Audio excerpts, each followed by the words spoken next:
What's up? What's up? We're gonna give it a second to let some people come on in here. But what I want to talk about today really is just how you can stop being an unpaid sales consultant. And you know what I'm talking about when I say that. I'm talking about them times. How many times have you had somebody that came into your store or came into your business and they want all the information?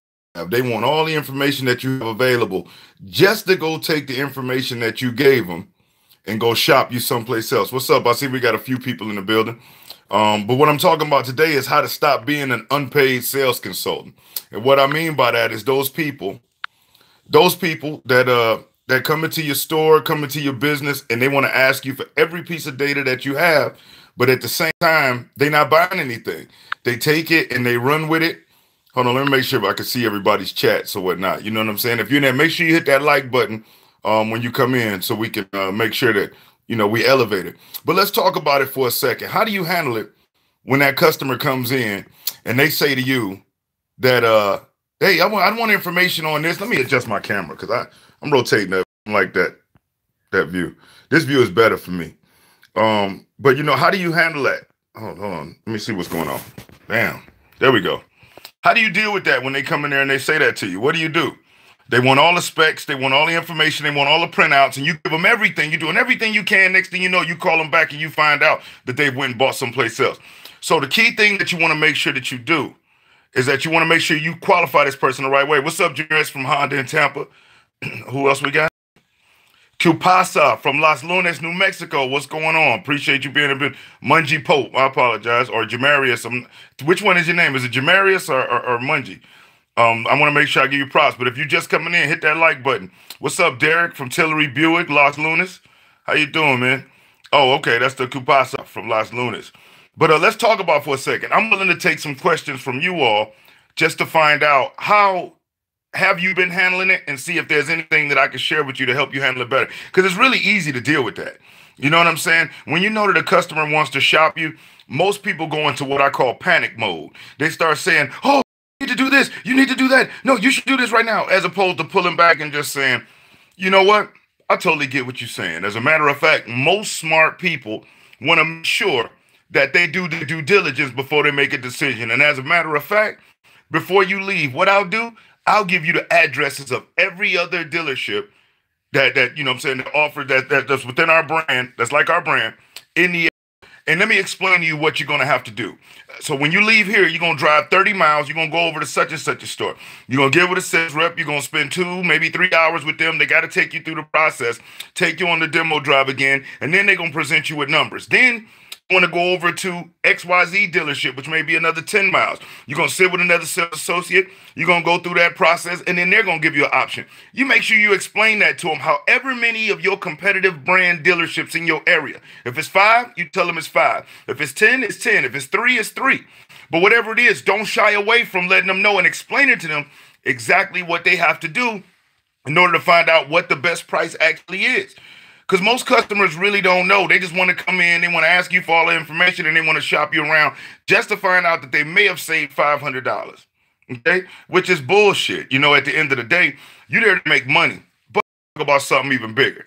If you in here, please respond to me and let me ask you, if you knew that there was a way that you could learn how you could actually make $10, $11, $12,000 a month at your dealership, would you be willing to read it or listen to it? Let me see a comment from you. Give me some love. We on live right now. And I'm taking time out of a trading session to make sure I kick it and just make it a lot more active. Yes, sir. Mungie Pope said yes, sir. Luther Davis, what's up, man? He said yes. How many of you others, if you knew that there was a way for you to learn how to do that, would take advantage of it? It's Jamarius. Okay. All right.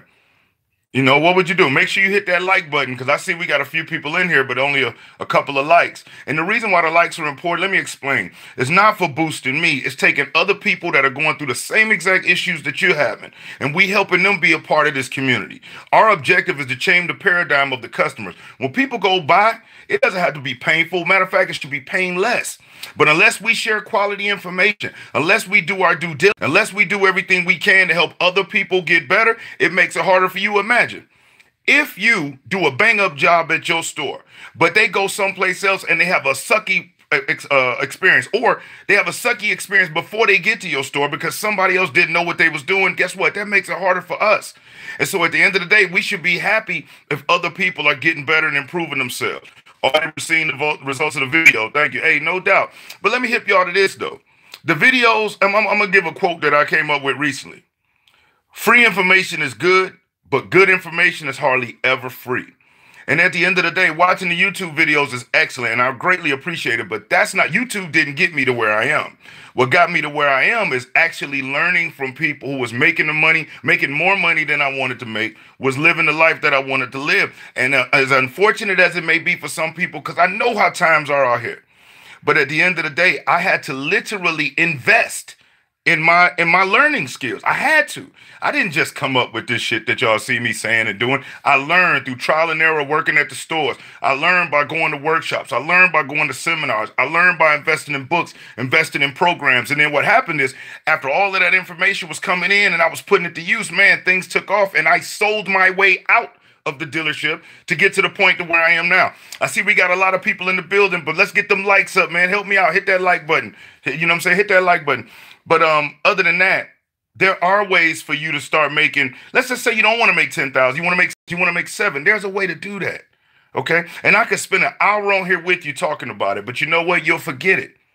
But if you had those resources at your fingertip where every day you could read talk outs, every day you could look at the videos, every day you could listen to the audios, guess what'll happen? In a couple years from now, you and I may be doing a seminar together. We may be doing a workshop together, teaching other people how to perform like we do, but it requires you to learn. And I get it. There's a lot of bullshit information out here. But the fact that you're here with me right now, you know what I say is real. And if you've been putting it to use or you read the comments on any of my other videos, you see that people are actually capitalizing with it. You see them winning with it. And so I want to ask a question. It's warm in here. Good grief. If you said you would use the information to make $100,000, I want to ask you, how many of you on here right now have already invested in the How to Dominate at the Dealership sales training program I got online? And it's something that I typically sell for $1,000 and been giving it away for like $100. And people say, oh, selling stuff. Man, I don't make my money off those courses. I make my money getting paid by dealer groups and dealerships. But what I've learned is that a person that's truly dedicated to their craft, when they invest resources in themselves, they're a lot more likely to actually put it to use and use it. You know what they say? If you catch a fish for a person, they'll eat for a day. But if you teach them to fish, they'll eat for life. Hold on, y'all. I gotta wipe my face off, man. It's kind of bugged out here. Hold on for a second. Got a little warm in here. All right. But at the same time, think about it. Do you want me to catch the fish for you, or do you want to eat for the rest of your life? Okay, a one-time investment of like $100 will reward you and pay you month in and month out for the rest of your life. So if somebody told you $100 could bring you 100,000, would you do it? And if you say yes, I'm telling you now, $100 can bring you 100,000. Okay, it's a fact. And I'm talking about I have hours and hours and hours. This is not a YouTube video training. These are things I put out there just to help people. But the actual programs where we go real in depth, where you have the actual word tracks, the sales training manuals, the videos, the audios, things you could play in your car every day, not a 5-minute clip. We're talking about tons of it. It's available for you. And I'll post the link in this description. As a matter of fact, I won't even do that. Let me ask you right now, how many of you, if I sent you the link, would actually take advantage of it? Let's get some comments going. Because I dedicate a lot of my life to making sure I can help other people just like people help me. You know, in order to, you get out of life what you give. All right, Coops, I got you. Because less than a mini deal, what's holding you back? Exactly. Thank you, Tony. Thank you, Tony. But you know what I'm saying? If you want the link, I'll send it to you. I'll post it in the description. But all I'm asking you is this. Well, not even asking. What I'm telling you is this. If you want other people to invest in you, you got to be willing to invest in yourself. But enough with that. Let's go with some questions, man. What y'all got for me today? I only got a couple of minutes left. What you got for me? What struggles, what issues are you having at your store? What objections are you coming up against? What issues are you finding with management or with training or whatever that you say, Brian, man, what can I do to do this? I'm here right now for you. What we got? Man, y'all quiet in here right now, man. What's going on? Y'all up? Y'all love, come on, we sales professionals, baby. We get it going on. We get crunk every day. People sell every day, B.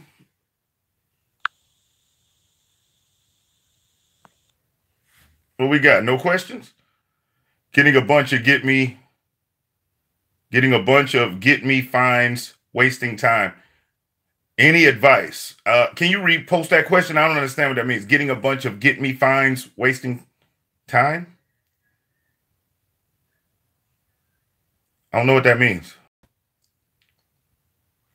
Get me dones. Oh, you're talking about where people just want to say get it done? Well, let me ask you this question. And one piece of advice I'll give, man, and I'm reading a phenomenal book right now, and I'll share with you guys, called The Art of Persuasion. And what I found is that where a lot of salespeople, credit challenge, there's really, well, let me hope with Copes at first. You know, what you'll find is that, you know, when people come in, you have to realize something. If you really did a study and you went to different dealerships and acted like a customer, what you would find is that the that people go through is horrific. So when they get to you and it's all about the vehicle, and you're talking about that piece of plastic or metal that does not have its own credit, does not have money, it's an inanimate object. And as a matter of fact, if we went from where your store is all around the country to every other brand that's like yours, you would find out that everything you have, they have. And guess what? You all sell it within the same couple $100s. And so people don't care how much we know until they know how much we care. And at the end of the day, I think that's the art that's lost. I tell people to spend more time to make sure that they're building with their people. Give more time to get to know them, not asking them about their vehicle, but what are their goals? What are their objectives? Good salespeople practice what to say. Great ones practice what to ask. Hey, listen, let me ask you a question. Is this going to be for business or personal use? Oh, it's for business. Really? What type of business do you have? If it's for personal use, okay, it's your daily driver. Excellent. What are you going to be using it to go to and from work? Well, yeah. Okay. Well, what type of work do you do? You have to learn how to use layered questions. Layered questions means that depending on the question that you ask, they actually respond, and then you can ask another question on top of that. And so it's all about having layered questions to make sure, because every prospect is not created equal. I'm sorry, everybody is not qualified. Everybody comes in there is not able to handle the business, the products that you offer. They're not. But a lot of salespeople waste time. It's like when a customer comes to the lot, and I see a salesperson start showing them a vehicle without ever bringing them inside, without asking them what's going on, without asking them what they're trying to achieve, and most importantly, without asking them what type of budget they're trying to stay around. That's crazy. And so they're showing them 2 and 3, 4 vehicles. They don't have any of the keys on them. They got to run back and forth inside the store to get the keys for the vehicle the person want to see. And then guess what? You bring them inside to find out they want to spend $350. That's a no-no. That's a no-no. You know, so you don't want to do that. You don't want to do that. You know what I mean? And y'all have to forgive me if I'm sweating. I'm in, you know what I'm saying? Louisiana is very, very humid, very hot. But at the same time, making sure you get to know your person. Now, somebody else posted a comment and said, how do you get people inside the dealership? That's easier. And I actually posted a video on how to get them inside in 45 seconds. See, when people go out and ask one of the two dumbest questions you can ask, number one is, how can I help you? That is an ignorant question. Okay?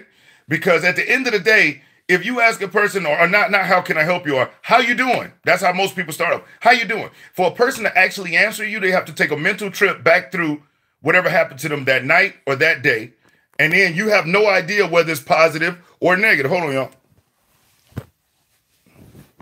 Of whether it's positive or negative experience. You have no idea, no way of knowing that.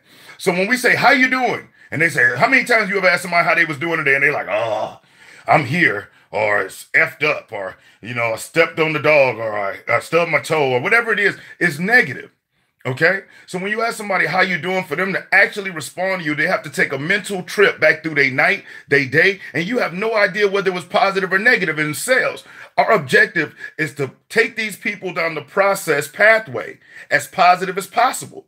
So when we ask a question that may potentially force a person to go back through a negative experience, shame on us. It's just like somebody going out and saying, can I help you? That is ignorant, because you were paid and hired by that dealership to help them. And then when they say, no, I'm just looking, guess what? This is where the pushy salesman comes in at. This is why they say, oh, people that sell cars are so pushy. Because you know the manager said, don't let anybody leave without letting us talk to them or shake their hand. But you said, can I help you? And they say, no, now you got to stalk them out around the lot and you look crazy. Okay, and it doesn't make sense. When really on the floor mat of people's houses, when you go to it, you know what's there? Welcome. And the reason welcome is on the floor mat is to make a person feel comfortable, which is why when you introduce yourself to somebody, it should always be welcome to such and such dealership. My name is and you are. Based on the law of reciprocity, whatever you want to get from a consumer, you got to be willing to give it first. If you want their name, you got to give it first. If you want them to listen, you got to be willing to do it first. If you want them to trust you, you have to be willing to do it first. When I hear people say stuff like buyers are liars, that's insane to me. Why would you say that the person you want to do business with is a liar? And you have to realize something. Sales isn't about you going against them or you going out and close this person and blah, blah, blah. It's you and them working together in a partnership to make it a win-win situation. That's the only way you're going to generate business. When you're trying to do it off of your commission, you'll lose. And when you make it all about just them winning and whatnot, you lose. But you have to build enough value. If it's a $30,000 product, you do a $40,000 presentation, guess what? You may get somebody to sign it at MSRP. But if it's a $30,000 product and you give a $20,000 half-ass effort, you're dropping that price and you're going to sell it for $24,000. And you're going to make a mini and you bitch moan and say that, oh, there's no money in sales. Man, listen, there are people with GEDs making $100,000 a year. If an idiot like myself can do what I did in this game and elevated it even higher, you can do it. And here's the advantage that you have. The fact that you're even watching this video, it says a lot about you. It says that you want to get better. You want to win. I know you do. But I'm telling you right now, if what you had within you was enough to get you to that level of success that you wanted, you would already be there. Isaac Newton said it best. He said, if I see further than others, it's because I stood on the shoulders of giants. And only a fool learns from their own experiences. A wise person learns from the experience of others.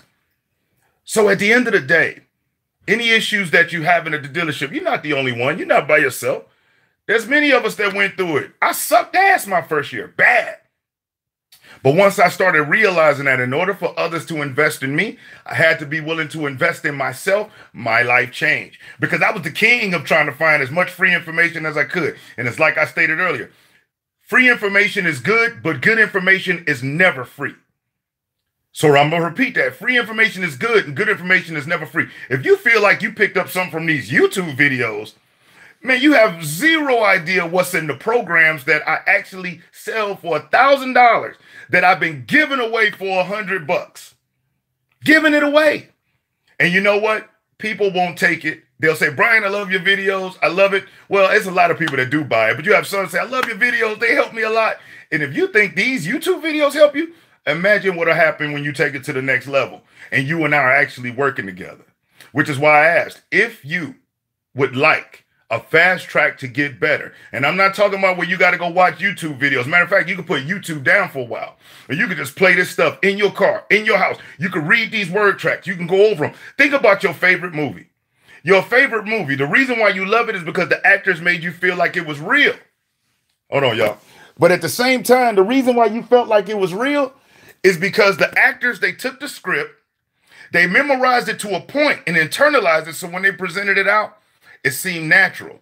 That's what sales is, y'all. It's just knowing the right things to say, being confident because you got it down. But I'm going to say this again. If you believe that you can free your way to success, it will never happen. Many have tried. I tried it early on. We're talking about 20 years ago. It doesn't work. But once I started seeing like, man, the reason why these people put this information out and they charge for it because the shit is good and it works. So I'm going to drop a jewel on you. I'm going to post a link in the description of this when we get done. And it's not even taking you through another video. It's directly to the products page where you can see exactly what you get. And if you want it, go get it. If not, keep checking out the videos and you'll be watching them for some years. And the results that you want might take a little longer than you expect. But for those of you to get down and decide that you're ready to go ahead and rock with it, it's going to work for you. But other than that, man, I just wanted to tap in real quick. I'm going to post the link. If you want the link sent directly to you, the comment to me and I'll shoot it directly to you. But I'm going to post it in the description too. But man, go over there, click that damn thing and stop. Why don't you treat yourself? Don't cheat yourself. Make life easy, not hard. But other than that, y'all, I got to get up out.